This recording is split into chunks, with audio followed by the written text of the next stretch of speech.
তোমাদের যে অঙ্কটা বলা আছে এটা খুবই ইজি একটা অঙ্কের মধ্যে আসে, যেটা তোমরা দেখতে পাচ্ছ যে একজন ব্যক্তি মাসে ইনকাম করছে 60,000 টাকা। এবার এই 60,000 টাকার 1/4 অংশ তিনি কি করছেন, 1/4 অংশ তিনি কিন্তু শিক্ষার জন্য ক্ষয় করছেন। এটাকে আমি শিক্ষা লিখে দিলাম। এবং খাবারের জন্য তিনি কি করছেন, খাবারের জন্য তিনি এই 60,000 টাকার কত 1/3 অংশ তিনি কিন্তু খরচা করছেন। আর তুমি যদি এটা দিয়ে কাটো তুমি পেয়ে যাচ্ছ 15,000 টাকা। অর্থাৎ এই যে 15,000 টাকা শিক্ষার জন্য খরচা করছেন এবং তুমি পেয়ে যাচ্ছ 20,000 টাকা। এই 20,000 টাকা তিনি কিন্তু খাবারের জন্য খরচা করছেন। তাহলে টোটাল কত টাকা খরচা করছে? টোটাল খরচা করছে 35,000 টাকা। এবার তার তো মাসিক বেতন কত? তার মাসিক বেতন তো 60,000 টাকা। তাহলে 60,000 টাকা থেকে তিনি 35,000 টাকা খরচা করে দিচ্ছেন। তাহলে সঞ্চয় কত করবেন? তুমি কি করবে? বিয়োগ দিয়ে দেবে। তাহলে সঞ্চয় কত করবে? অবশ্যই 25,000 টাকা তোমাদের রাইট অ্যান্সার চলে এলো। তাহলে এটা খুব ছোট একটা এবং সহজ অঙ্কের মধ্যে কিন্তু বিষয়টা ছিল। ঠিক আছে, ইজি ব্যাপার ছিল এটা, তাই না? আশা করছি প্রত্যেকে বুঝতে পেরেছো। ঠিক আছে, ঠিক আছে। এবার আমরা চলে যাচ্ছি আমাদের নেক্সট অঙ্ক। দেখো নেক্সট অঙ্ক, একটি পঞ্চায়েত নির্বাচনে 4জন প্রার্থী যথাক্রমে এত এত এত ভোট পেয়েছে।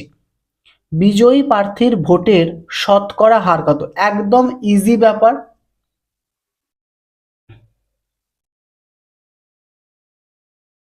একদম ইজি কনসেপ্ট ছিল এটা, বা একদম ইজি ভাবেই আমরা কিন্তু এটা করব।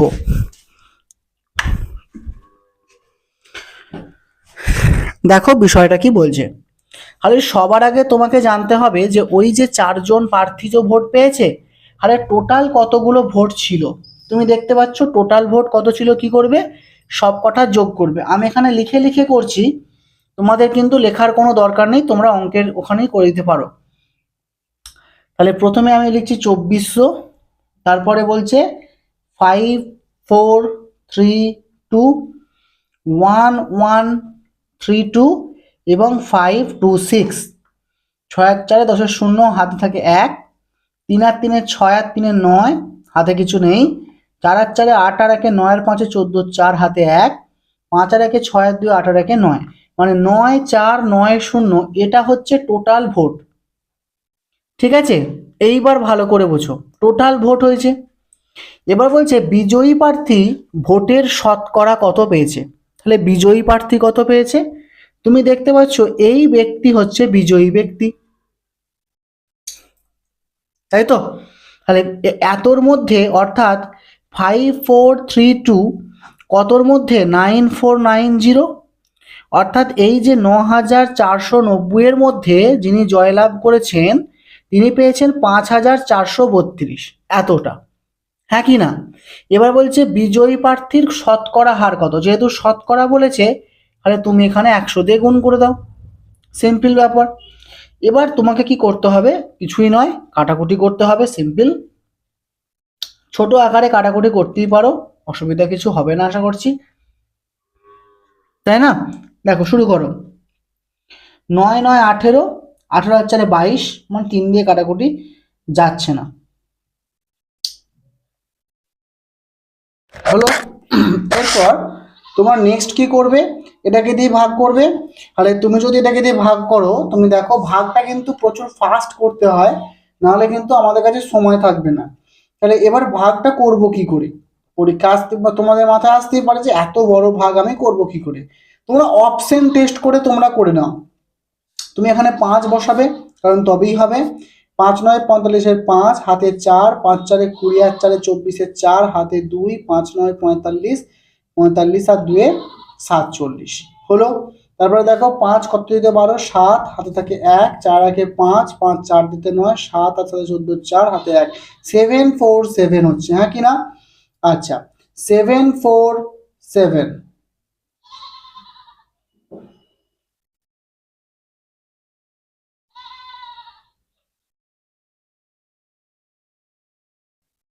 এবার হলো, এবার তুমি এখানে দশমিক বসালে, এখানে শূন্য করলে, এরপর তুমি চলে এসো, কি হবে 7 খাবে, এখানে দেখো 5 5-এর ঘরে কি কি তুমি দেখতে পাচ্ছ, 5-এর ঘরে দেখো অপশন 2 আছে এবং অপশন 3 আছে, 5-এর ঘরে আছে। আরে হয় 4 হবে নইলে 7 হবে। তুমি জানো 4 দিয়ে তো অঙ্কটা অনেক ছোট হয়ে যাবে, তার মানে অবভিয়াসলি এখানে 7 হবে। তাহলে তুমি যখনই 7 করছো, তার মানে দেখো 5 7 9 63, 3 হাতে 6, 4 7 28, 28 আর 6 হচ্ছে 34, 4 হাতে 3, 7 9 63 আর 3 হচ্ছে 66। তাহলে তুমি পাচ্ছ 3 7 10, হাতে থাকে 1, 4 1 5, 5 2 7, 4 6 8 আর 6 14, আর এখানে আগে চলে। তাহলে এখানে দেখো 5.7 তুমি তো পেয়ে গেলে। এবার যেহেতু এখানে 10 গুণ আছে, তাহলে কি হবে, 10 গুণ থাকার মানে দশমিকটা পরবর্তীকালে কি হবে, আমি সাপোজ বলছি 5.7 সামথিং কিছু একটা, ধরো 14 এরকম তুমি কিছু পাচ্ছো। এবং তার সঙ্গে যখন 10 গুণ থাকে তখন কি হয়, এই দশমিকটা এক ঘর সরে যায়, মানে পিছিয়ে যায় এক ঘর, তাই না? তার মানে 57 পয়েন্ট সামথিং অ্যান্সার আছে। তাহলে উত্তর চলে আসছে আমাদের 3। আমি এত কিছুও দেখবো না, আমি যখন এটা করলাম, আমি 5.7 যেহেতু পেয়েছি, আমি সঙ্গে সঙ্গে অপশনের দিকে তাকাবো যে 5.7 বা 57 বা টাইপ ওরকম কোন অপশনটা আছে, উত্তর হবে 3। তাহলে আমাদের অ্যান্সার চলে আসছে 57.23। অনেক সময় কি হয়, এই বড় বড় অঙ্কগুলো, এই বড় বড় ভাগ করতে গিয়ে আমরা কিন্তু মেন অঙ্ক থেকে বিচ্ছিন্ন হয়ে যাই। সেই জন্য আমাদের কিছু সময়ের জন্য বা কিছু কিছু অঙ্কের ক্ষেত্রে আমাদের অপশন এর সাহায্য নেওয়া খুব প্রয়োজন হয়ে পড়ে। এবার আমরা চলে আসছি আমাদের পরের প্রশ্ন। পরের প্রশ্ন খুব ইজি একটি প্রশ্নের মধ্যে আসে। যেমন বলা হচ্ছে যে 3টি সংখ্যার মধ্যে 2টি সংখ্যা যথাক্রমে তৃতীয় সংখ্যার চেয়ে 30% এবং 20% কম। তাহলে প্রথম দুটি সংখ্যার অনুপাত বের করো। অবভিয়াসলি অত্যন্ত ইজি অঙ্ক এটা। এবার সবাই এটা দেখে চট করে করবে যে 3:2, না কখনই নয়। এবার আমি বলি, দেখো 30%, তো সবার আগে বোঝো 30% মানে 30/100 আমরা লিখতে পারি। তো সরিয়ে নিচ্ছে একটু, দেখতে পাওয়া যাচ্ছে না, হ্যাঁ 30/100 আমরা লিখতে পারি। এবং তারপরে বলেছে দেখো 20%, তার মানে 20/100 এটা আমরা লিখতে পারি। এবার দেখো তৃতীয় সংখ্যার চেয়ে বলেছে, তাই না, যে তৃতীয় সংখ্যার চেয়ে, দেখো তুমি যদি 100টাকে তৃতীয় সংখ্যা ধরে নাও, তাহলে আমি এখানে বলছি তৃতীয় সংখ্যা, হ্যাঁ এটা তৃতীয় সংখ্যা ধরছি।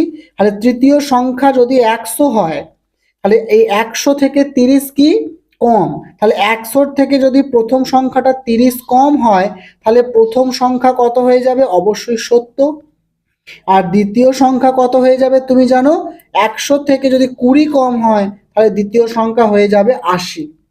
তাহলে প্রথম দুটি সংখ্যার অনুপাত, প্রথম দুটি মানে এই প্রথম এবং দ্বিতীয় সংখ্যার অনুপাত করতে বলেছে, তুমি অনুপাত যুক্ত স্থান দিয়ে দাও। দেখো অ্যান্সার হবে 7:8।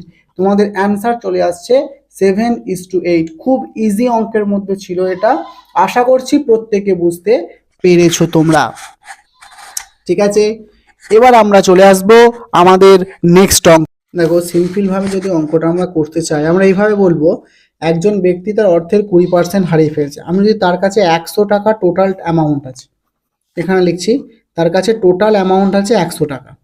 এই 100 টাকার 20% সে কি করছে, হারিয়ে ফেলছে। তাই মানে আমি তীরচিহ্নটাকে নিচের দিকে রাখলাম। তাহলে 100 টাকার যদি সে 20%টাকে হারিয়ে ফেলে, তাহলে এখন তার কাছে আছে কত টাকা, অবশ্যই 80 টাকা আছে। কারণ 100 টাকার 20% মানে হচ্ছে 20 টাকা। তাহলে সে যদি ওই 20 টাকাটাকে 100 টাকার 20% মানে কত টাকা, আমি বললাম 20 টাকা। তাহলে এই 100 টাকার মধ্যে 20 টাকা যদি হারিয়ে ফেলে, তাহলে তার কাছে এখন কত টাকা আছে, 80 টাকা আছে। এবার বলছে এই টাকাটার 25% খরচ করছে। তাহলে 80 টাকার কি করছে, আবার 80 টাকার 25% আবার খরচ করছে। তাহলে 80 টাকার 25% কত টাকা, তুমি জানো 25% মানে হচ্ছে 1/4। তার মানে এটাও কিন্তু হয়ে যাচ্ছে 20 টাকা। কারণ 80 টাকার 25% তুমি এখানে বার করতেই পারো, যে 80 × 25/100। আমি 25% মানে জানি 4 25 100, 4 20 80, তাহলে আমি জানি 20 টাকা। তাহলে 80 টাকার 25% মানে হলো 20 টাকা, হ্যাঁ কি না? তাহলে এই 80 টাকা তার কাছে ছিল, আবার এই 80 টাকার 25% তিনি খরচ করছেন, অর্থাৎ 80 টাকার 25% মানে 20 টাকা। তাহলে এই 20 টাকা তিনি যদি খরচ করে দেন, তাহলে এখন তার কাছে কত টাকা পড়ে আছে, 60 টাকা পড়ে আছে না? হ্যাঁ কি না? আর তোমাকে কোশ্চেনে দেখো বলে দিয়েছে এই 60 টাকাটাই কার সাথে সমান, এই 60টাই সমান হচ্ছে 480-র সাথে সমান। আমি টাকাটা ধরেছি আমাদের বোঝার সুবিধার জন্য। তাহলে এটা যদি 480 টাকার সঙ্গে সমান হয় 60 টাকাটা, তাহলে বলছে তার কাছে আসলে কত টাকা ছিল। তাহলে প্রথমে তার কাছে তো 100 টাকা ছিল, তাহলে 60 টাকা সমান যদি 480 টাকা হয়, তাই না? তাহলে আমরা তুমি বুঝতে পারছো এর সাথে 8 গুণ করতে হচ্ছে। তাহলে 100 টাকা সমান কত হবে? তাহলে 100 টাকা সমান আমি আচ্ছা, তাহলে 100 টাকা সমান হয়ে যাচ্ছে 800 টাকা। অর্থাৎ তার কাছে আগে 800 টাকা ছিল। ঐকিক নিয়ম আমি কিন্তু করলাম। 60 টাকার সাথে কত গুণ করলে 840 480 হয়? অবশ্যই 8 গুণ করলে। তাহলে অবশ্যই 100-র সঙ্গে আমাকে 8 গুণ করতে হবে, দিয়ে আমাদের অ্যান্সার কত হয়ে গেল? 800 টাকা। বোঝা গেল না? ঐকিক নিয়ম, সিম্পল ঐকিক নিয়ম করেছি বাচ্চাদের মতো। দেখো, যদি 60 সমান সমান 480 হয়, তাহলে 1 সমান সমান হচ্ছে 480/60, আর 100 সমান কত হবে? 480 ইন্টু 100/60। এবার বুঝতে পেরেছো? এটার সঙ্গে কাটলে কত হবে? 8, আর 8 ইন্টু 100 তোমার হয়ে যাচ্ছে 800 টাকা। দেখো, এত পর্যন্ত আশা করছি তোমাদের প্রত্যেকের ক্লিয়ার হয়ে গেছে। ঠিক আছে, আমরা এবার আমাদের পরের অঙ্কে যাব। চলো, পরের অঙ্ক কি বলছে যে অনিল বাবু তার আয়ের 40% ভাড়া এবং অবশিষ্ট আয়ের 40% ঔষধের জন্য ব্যয় করছেন। প্রতি মাসে তিনি 7200 টাকা সঞ্চয় করেন। তাহলে তিনি মাসিক আয় কত করছেন, অর্থাৎ কত তিনি মাসিক আয় করছেন, এটা আমাকে প্রশ্ন হচ্ছে দিয়েছে। ঠিক আছে, খুব ভালো একটা বিষয়, আমি একটু বলি, একটু ভালো করে বোঝো। অঙ্কটা এক লাইনে করছি। দেখো, আমরা ধরে নিচ্ছি যে তার মাসিক আয় হচ্ছে X টাকা। সিম্পল ব্যাপার, কোনো ব্যাপার এখানে অসুবিধা কিছু থাকার কথা নয়। মাসিক আয় হচ্ছে X টাকা। ঠিক আছে, এবার বলছে যে তার আয়ের মানে মাসিক আয় যদি X টাকা হয়, এই আয়ের 40% ভাড়া তিনি দিচ্ছেন। তাহলে 40% তিনি যদি ভাড়া দেন, তাহলে অবশ্যই তার কাছে এখন 60% পড়ে আছে। মানে তার আয়ের 40% তিনি যদি ভাড়া দিয়ে দেন, তার মানে তার কাছে এখন কত পড়ে আছে? তার আয়ের 60% তার কাছে পড়ে আছে, মানে এই টাকাটা তার কাছে এখন পড়ে আছে। এবার যে অবশিষ্ট আয়ের 40% ঔষধের জন্য ব্যয় করছেন, তাহলে ঔষধের জন্য যদি তিনি 40% ব্যয় করে দেন, তাহলে বাকি 60% এখনো তার কাছে পড়ে আছে। তাহলে এই টাকাটা তিনি কি করছেন? সঞ্চয় করছেন, হ্যাঁ কি না? আর এটা সমান সমানই তোমাকে বলা আছে কত টাকা? 7200 টাকা। তাহলে এবার তুমি যদি কাটাকুটি করো, দেখো 0 0, তারপরে করো 36, 36 দুগুণে 72। তাহলে x সমান সমান কত হলো? 2 এর সঙ্গে 1 এর গায়ে 4টে শূন্য বসিয়ে দাও। তার মানে অ্যান্সার, মানে 2 এর সাথে তুমি যদি 100 ইন্টু 100 মানে অ্যাকচুয়ালি 10,000 গুণ করো, তাহলে 10,000কে 2 এর সঙ্গে গুণ করলে তুমি 20,000 পেয়ে যাচ্ছ। আর এক্সটাকেই তুমি কি ধরেছিলে? মাসিক আয়। আর তোমাকে চেয়েছে কত? মাসিক আয়টাই চেয়েছে। তাহলে আমাদের অ্যান্সার হয়ে গেল 20,000 টাকা। বলো কার কোথায় সমস্যা হয়েছে আমাকে একটু বলো, আমি ব্যাপারটা ক্লিয়ার করে দিচ্ছি।